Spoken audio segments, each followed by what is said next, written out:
ఇప్పుడు మీరు వినబోయేది ఒక సాధారణ అమ్మాయి జీవితాన్ని ఒక చిన్న తప్పు ఎలా నరకంగా మార్చిందో చెప్పబోయే భయంకరమైన కథ. దయ్యాలంటే భయం ఉంటాయి. ఇప్పుడు ఈ వీడియోని స్కిప్ చేసేయండి. ఒడిశాలోని ఒక చిన్న గ్రామం, అక్కడ నివసించే ఓ చిన్న కుటుంబం. వాళ్ళకి నందిని అనే ఒక కూతురు ఉంది. నందిని అందంగా, అమాయకంగా, చాలా సైలెంట్గా ఉండే ఇంటర్ స్టూడెంట్. అందరికీ ఇష్టం. ఎవరితోనూ గొడవలు పెట్టుకునే అమ్మాయి. కానీ వాళ్ళ పక్కింటి వాళ్ళతో మాత్రం వాళ్ళ కుటుంబానికి పాత శత్రుత్వం ఉంది. ఆ ద్వేషం ఒకరోజు ప్రమాదకరమైన నిర్ణయంగా మారింది.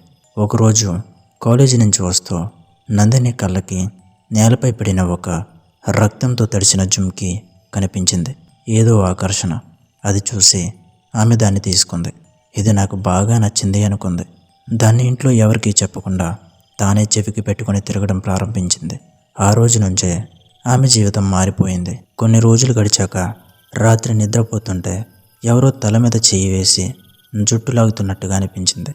మంచం కింద ఎవరో కేకలు వేస్తున్నట్టుగా అనిపించింది. ఇలాంటి వింత అనుభవాలు మొదలయ్యాయి.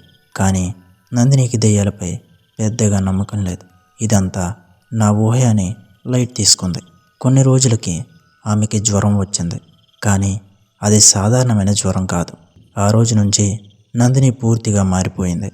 రాత్రి 12 గంటలకి ఒంటరిగా బయటికి వెళ్ళడం, మెట్లపై కూర్చొని జుట్టు ముందుకు వదిలేసుకోవడం, అర్థం కాని భాషలో మాట్లాడడం చేసేది.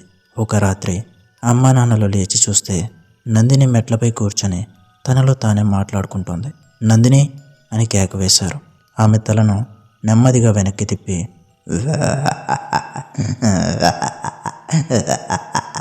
నవ్వుతూ ఏంటి అంది. ఆ స్వరం నందినిది కాదు. ఆ రోజు నుంచి ఇంట్లో భయం మొదలైంది.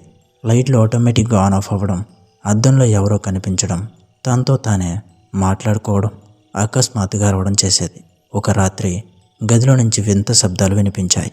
అమ్మా నాన్నలు లోపలికి వెళ్ళి చూసినప్పుడు నందిని నేలపై పడుకొని పౌడర్ అంతా చల్లి గోర్లతో నేలను గీస్తోంది. భయపడ్డ తల్లిదండ్రులు ఒక మంత్రగాడిని తీసుకొచ్చారు. నందిని వచ్చానే అన్నాడు. నందిని ఒక్కసారిగా అతనిపై దాడి చేయడానికి ప్రయత్నించింది.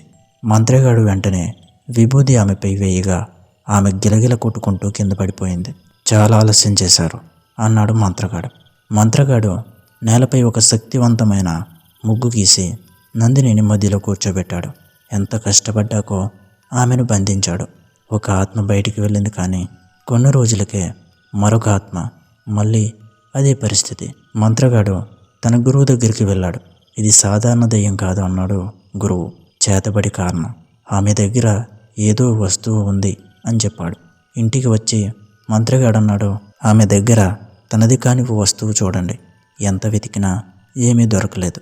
చివరికి మంత్రగాడు బలంగా మంత్రం చదివి నందిని పడిపోయింది. ఆమె చెవిలో ఉన్న జుంకీ కనిపించింది. మంత్రగాడు వెంటనే ఆ జుంకీని తీసుకొని దేవాలయంలో హుండీలో వేసేశాడు. కొన్ని రోజుల తర్వాత నందిని పూర్తిగా కోలుకుంది. తర్వాత తెలిసింది ఇదంతా చేసింది పక్కింటి వాళ్ళు అని. పక్కింటి వాళ్ళు చేయించిన చేతబడి వల్ల అని. వాళ్ళు కేవలం భయపెట్టాలని అనుకున్నారు. కానీ అది విఫలమై దెయ్యం పీడగా మారింది. చివరికి వాళ్ళు పట్టుబడి జైలుకి కూడా వెళ్ళారు. మీకు ఈ కథ నచ్చిందా?